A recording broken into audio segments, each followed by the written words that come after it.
বিশ্ববাজারে আবার বাড়ছে তেলের দাম। ব্রেন্ট ক্রুড ও ওয়েস্ট টেক্সাস ইন্টারমিডিয়েট বা WTI ক্রুড উভয় ধরনের তেলের দাম এক সপ্তাহের বেশি সময়ের মধ্যে সর্বোচ্চ পর্যায়ে পৌঁছেছে। অপরিশোধিত জ্বালানি তেলের আন্তর্জাতিক বাজার আদর্শ ব্রেন্ট ক্রুডের দাম ব্যারেল প্রতি $1.82 বা 2.8% বেড়েছে। প্রতি ব্যারেলের মূল্য দাঁড়িয়েছে $65.88, যা 14 জানুয়ারির পর সর্বোচ্চ। একই দিনে ওয়েস্ট টেক্সাস ইন্টারমিডিয়েট WTI এর মূল্য পৌঁছেছে ব্যারেল প্রতি $61.07। এটি আগের দিনের তুলনায় $1.71 বা 2.9% বেশি এবং এক সপ্তাহের বেশি সময়ের মধ্যে সর্বোচ্চ। সামগ্রিকভাবে গত সপ্তাহে অপরিশোধিত জ্বালানি তেলের দাম বেড়েছে 2.5%-রও বেশি। সম্প্রতি ট্রাম্প তেহরানকে আবারও সতর্ক করেছেন। তার বক্তব্য, বিক্ষোভকারীদের হত্যা বা পারমাণবিক কর্মসূচি নতুন করে শুরু করা হলে তার পরিণতি ভোগ করতে হবে। চাপ ক্রমেই বাড়তে থাকায় মধ্যপ্রাচ্যে তেল সরবরাহ ব্যাহত হওয়ার আশঙ্কা তৈরি হয়েছে।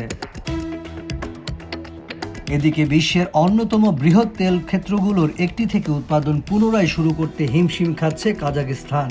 এক মার্কিন কর্মকর্তা জানান, আগামী কয়েকদিনের মধ্যে একটি বিমানবাহী রণতরী ও ক্ষেপণাস্ত্র ধ্বংসকারী একাধিক যুদ্ধজাহাজ মধ্যপ্রাচ্যে পৌঁছাবে। গত বছরের জুনে যুক্তরাষ্ট্র ইরানের উপর হামলা চালিয়েছিল।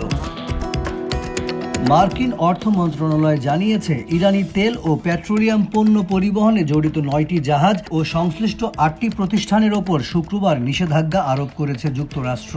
ওপেকের হিসাব অনুযায়ী ইরানের দৈনিক প্রায় 32 লাখ ব্যারেল। ওপেকভুক্ত দেশগুলোর মধ্যে সৌদি আরব, ইরাক ও সংযুক্ত আরব আমিরাতের পর চতুর্থ বৃহত্তম অপরিশোধিত তেল উৎপাদক দেশ ইরান। একই সঙ্গে দেশটি বিশ্বের দ্বিতীয় বৃহত্তম তেল ক্রেতা চীনের বড় সরবরাহকারী। জেপি মর্গান জানিয়েছে, কাজাখস্তানের মোট উৎপাদনের প্রায় অর্ধেক যোগান আসে তেগনিস তেলক্ষেত্র থেকে, কিন্তু চলতি মাসের বাকি সময় এই তেলক্ষেত্র বন্ধ থাকতে পারে। জানুয়ারি মাসে দেশটির অপরিশোধিত তেল উৎপাদন দৈনিক মাত্র 10 থেকে 11 লাখ ব্যারেলে নেমে আসতে পারে, যদিও স্বাভাবিক সময় সেখানে উৎপাদন হয় 18 লাখ ব্যারেল।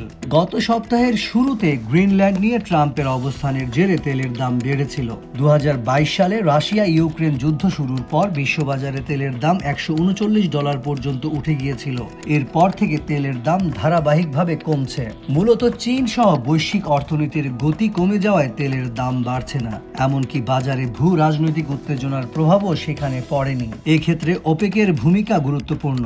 তারা তেল উৎপাদন হ্রাসের ধারা থেকে সরে আসার পর তেলের দাম ব্যারেল প্রতি $60 থেকে $70 মধ্যে সীমাবদ্ধ আছে। সেই সঙ্গে বিভিন্ন উৎস থেকে বাজারে তেল সরবরাহ থাকায় অনিশ্চয়তার মধ্যেও বাজারে তেমন প্রভাব পড়ছে না। বিশ্লেষকেরা এমনটাই মনে করছেন।